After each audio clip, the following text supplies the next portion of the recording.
Aron maengganyo ang mga empleyado sa Mandaue City nga hatagan og gibugaton ang ilang panglawas gibuksan ang usa ka fitness gym sa syudad. Dito kini mahimutang sa usa ka parte sa Mandaue City Sports Complex. Aduna kini kumpleto nga ekipo nga gituyo pagpalit sa syudad alang sa maong katuyuan. Matod sa City Sports Commission, libre nga magamit ang maong mga ekipo sa mga empleyado sa City Hall.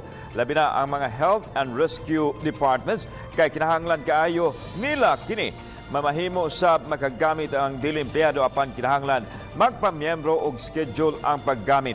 Hugot sab ni patuman ng health protocols paggamit sa fitness gym.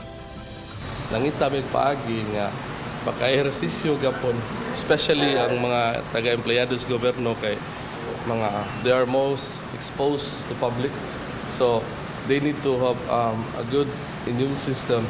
So among nakuan nga sa pagpasingot, pagpaugnat sa kusog, mo ni among alternatibo.